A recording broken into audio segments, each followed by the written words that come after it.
নমস্কাৰ বন্ধুসকল, মই হিৰেন। আজি আমি জানিম এই 2025 বৰ্ষৰ এই মাহটোত আপোনালোকৰ সম্পূৰ্ণ ৰাশিফলৰ বৰ্ণন। এই মাহটোত তুলা ৰাশিৰ ব্যক্তিসকলে কেনেধৰণৰ ফলাফল লাভ কৰিব। প্ৰথমে মোৰ চেনেলটো আপোনালোকে ছাবস্ক্ৰাইব কৰি ল'ব, যাতে মোৰ পিছৰ ভিডিঅ'বিলাক আপোনালোকে সহজে লাভ কৰিব পাৰে। লগতে মোৰ ভিডিঅ' যদি ভাল লাগে তেন্তে লাইক আৰু শ্বেয়াৰ কৰিব, কমেণ্ট কৰি আপোনালোকৰ মনোভাৱ প্ৰকাশ কৰিব। এতিয়া আহোঁ মূল বিষয়লৈ। আজি আমি জানিম এই 2025 বৰ্ষৰ এই মাহটোত সম্পূৰ্ণ ৰাশিফলৰ বৰ্ণন। আমাৰ সকলোৰে মনত এটা কৌতূহল আছে যে আগন্তুক মাহটো আমাৰ বাবে কেনেকুৱা হ'ব। বহু ধৰণৰ প্ৰশ্ন আমাৰ মনত উদয় হয়, যেনে ব্যৱসায় বা চাকৰিৰ ক্ষেত্ৰত অগ্ৰগতি হ'বনে নহয়, বা কিবা নতুন প্ৰত্যাহ্বানৰ সন্মুখীন হ'বলগীয়া হ'ব নেকি, এনেধৰণৰ বহুতো প্ৰশ্ন।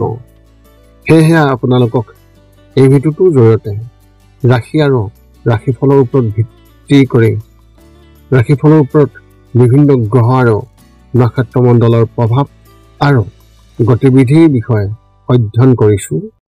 এই কথা মনত ৰাখি আমি আপোনালোকক এই 2025 বৰ্ষৰ এই মাহটোত ৰাশিফলৰ মতে সঠিক মূল্যায়ন কৰিছোঁ, যাতে আপোনালোকে সেই অনুসৰি প্ৰস্তুতি চলাব পাৰে।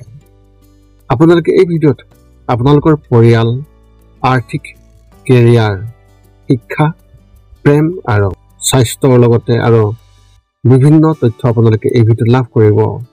ইয়াৰ দ্বাৰা আপুনি জানিব পাৰিব যে আপোনাৰ ৰাশিফলৰ অনুসৰি কি কি প্ৰস্তুতি চলাব লাগিব।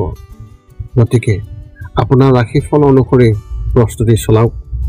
অৱশ্যে আপোনালোকক এইটো জনা উচিত যে এই ভিডিঅ'টোত দিয়া যি তথ্য, এই তথ্য কোনো ব্যক্তি হিচাপে নহয়, ৰাশিফলৰ ওপৰত হোৱা যি প্ৰভাৱ, সেই প্ৰভাৱৰ বিবেচনা অনুসৰিহে এই ভিডিঅ'ত উল্লেখ কৰা হৈছে এই সকলোবোৰ তথ্য। গতিকে এনেদৰে আপুনি আপোনাৰ জীৱনত ঘটিব পৰা সকলো কথাৰ তথ্য লাভ কৰক। গতিকে কোনো পলম নকৰাকৈ এতিয়া আমি এই 2025 বৰ্ষৰ এই মাহটোত যি ৰাশিফলৰ বৰ্ণন, সেই ৰাশিফলৰ বৰ্ণন আপোনালোকক আগবঢ়াবলৈ আগবাঢ়িছোঁ।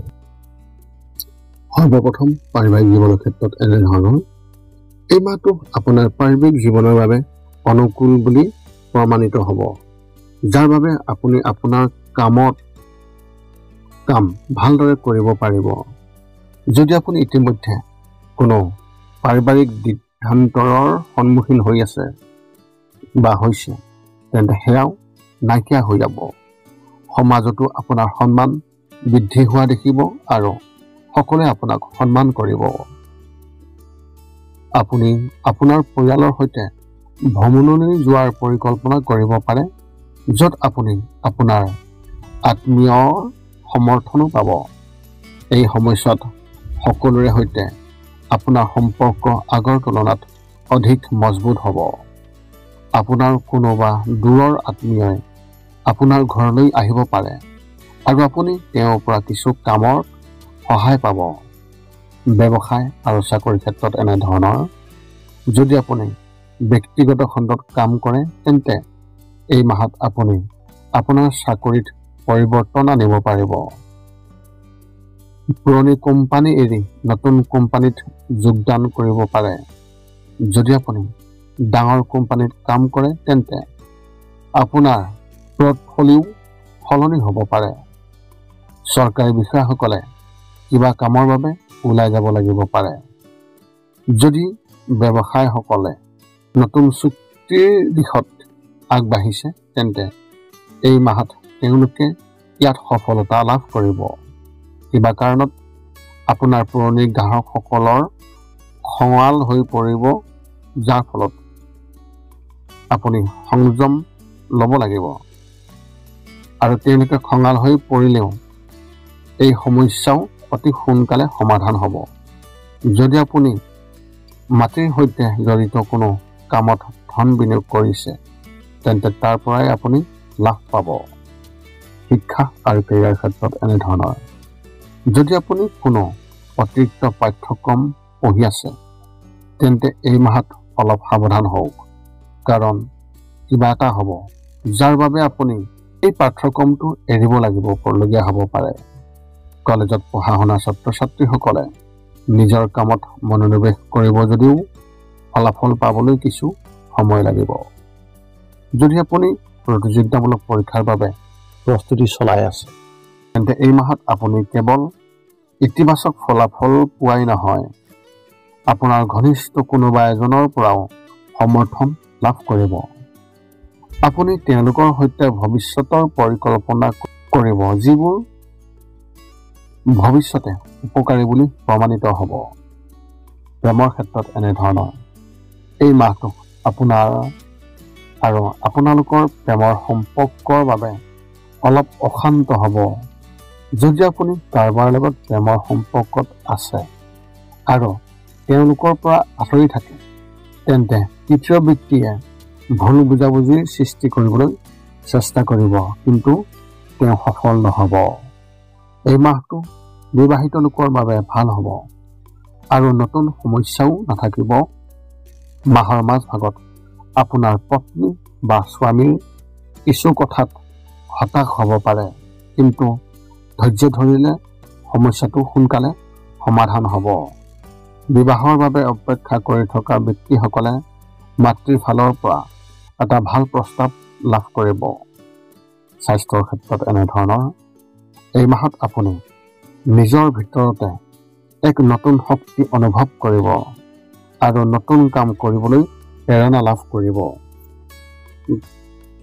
এই কামত আপুনি আপোনাৰ পত্নী বা স্বামীৰ সম্পূৰ্ণ সমৰ্থন পাব। যদি আপুনি দীৰ্ঘদিন ধৰি যিকোনো ৰোগত ভুগি আছে, তেন্তে সেই সমস্যাটো সমাধান হ'ব। মাহৰ তৃতীয় সপ্তাহত কিছু সময়ৰ বাবে মানসিক চাপৰ কিছু সমস্যা হ'ব পাৰে, কিন্তু বেছিদিন নাথাকিব। এনে পৰিস্থিতিত যোগাসন কৰাৰ অভ্যাস গঢ়ি তোলক, তেতিয়া আপোনাৰ মনটো শান্ত হৈ থাকিব। ৰাতিপুৱা কমেও আধা ঘণ্টা যোগাসন কৰাটো নিজৰ নিয়ম কৰি লওক। আপোনাৰ এই মাহত শুভ সংখ্যা হিচাপে 2 আৰু শুভ ৰং হিচাপে আপুনি এই মাহত কেশৰ ৰং ব্যৱহাৰ কৰিব পাৰে। তুলা ৰাশি ব্যক্তিসকলৰ বাবে এক বিশেষ তথ্য। যদি আপুনি ঘৰৰ পৰা আঁতৰত কাম কৰে, তেন্তে এই মাহত কামলৈ যোৱাৰ সময়ত সাৱধান হওক, কাৰণ দুৰ্ঘটনাৰ সম্ভাৱনা আছে। গতিকে ঘৰৰ পৰা ওলাই যাওঁতে সাৱধান হওক আৰু খৰখেদা নকৰিব। এতিয়া আপুনি সকলো তথ্য লাভ কৰাৰ পিছত এই 5টা কাম কৰিবলৈ আপুনি যিমান পাৰি চেষ্টা কৰক। সৰ্বপ্ৰথমটো হৈছে আপুনি আপোনাৰ শৰীৰটো সুস্থ কৰি ৰাখিবলৈ দৈনিক যোগাসন কৰক, য'ত মূলতঃ 10 মিনিটৰ বাবে ওমকাৰ মন্ত্ৰ, 10 মিনিটৰ বাবে কপালভাতি আৰু 10 মিনিটৰ বাবে অনুলোম বিলোম। ইয়াৰ লগে লগে আপোনাৰ শাৰীৰিক আৰু মানসিক স্বাস্থ্য একেবাৰে নিখুঁত হৈ থাকিব। 2 নম্বৰটো হৈছে ৰাতি শোৱাৰ আগতে নিস্তব্ধ আৰু নিৰ্জন ঠাইত 10 পৰা 20 মিনিট ধ্যান কৰিব লাগে। ইয়াৰ দ্বাৰা 2টা উপকাৰ পোৱা যায়। এটা হ'ল আপুনি ভাল টোপনি পাব আৰু দ্বিতীয়টো হৈছে পিছদিনা আপুনি সতেজ অনুভৱ কৰিব। ধ্যান কৰি থাকোঁতে মধ্যমীয়া শব্দৰ শান্ত সংগীতো আপুনি শুনিব পাৰে। 3 নম্বৰটো হৈছে প্ৰতি মংগলবাৰে পুৱা নিশ্চয় হনুমান চালিচা পাঠ কৰক আৰু হনুমান মন্দিৰ দৰ্শন কৰক, নতুবা আপুনি বিষ্ণু মন্দিৰ দৰ্শন কৰক। ইয়াৰ দ্বাৰা আপোনাৰ আৰু আপোনাৰ পৰিয়ালৰ যিকোনো সদস্যৰ সংকট দূৰ হ'ব আৰু সদায় সুখ আৰু শান্তি থাকিব। 4 নম্বৰটো হৈছে ঘৰৰ বাহিৰত গৰু আৰু কুকুৰক প্ৰতিদিনে আপুনি পাৰিলে খাদ্য খুৱাব লাগে। খাদ্য খোৱা আৰু যদি পাৰে চৰাই চিৰিকটি আদিকো খাদ্য আৰু পানীৰ যোগান ধৰক। এই পৃথিৱীখন যিমান আমাৰ, সিমানেই সিহঁতৰো। নিতৌ ইহঁতক খুৱাই আমি তেওঁলোকৰ পৰা এক আশীৰ্বাদ লাভ কৰিব পাৰোঁ আৰু আমাৰ ওপৰত থকা গ্ৰহবোৰৰ কুপ্ৰভাৱ দূৰ হ'ব। সদশেষত 5 নম্বৰটো হৈছে আপুনি পাৰিলে মাজে মাজে চৌপাশৰ দুখীয়া ব্যক্তিসকলক আপুনি পাৰিলে সহায় কৰক আৰু ভোকাতুৰ ব্যক্তিসকলক আপুনি পাৰিলে খুৱাবলৈ চেষ্টা কৰক। এই আছিল এই 2025 বৰ্ষৰ এপ্ৰিল মাহটোত তুলা ৰাশি ব্যক্তিসকলে লাভ কৰিবলগীয়া সম্পূৰ্ণ ৰাশিফলৰ বৰ্ণন। যদি আপোনাৰ মনত এতিয়াও জ্যোতিষ সম্বন্ধীয় প্ৰশ্ন আছে তেন্তে আপুনি আমাক এই ভিডিঅ'ৰ তলত কমেণ্ট কৰি আপোনাৰ প্ৰশ্ন আমাক অৱগত কৰাওক আৰু আমি আপোনালোকৰ প্ৰশ্নৰ উত্তৰ আমি অতি সোনকালে দিবলৈ আমি সকলো সময়তে সাজু আছোঁ। যদি মোৰ ভিডিঅ'টো ভাল লাগিল তেন্তে লাইক শ্বেয়াৰ কমেণ্ট কৰিব। চেনেলটোৰ লগত সংযোগ স্থাপন কৰিবলৈ আপুনি চেনেলটো ছাবস্ক্ৰাইব কৰি ল'ব যাতে আমি পুনৰ লগ পাম অন্য এটা ভিডিঅ'ত এই চেনেলৰ জৰিয়তে পুনৰ লগ পাম অন্য এটা ভিডিঅ'ত। আজিলৈ ধন্যবাদ।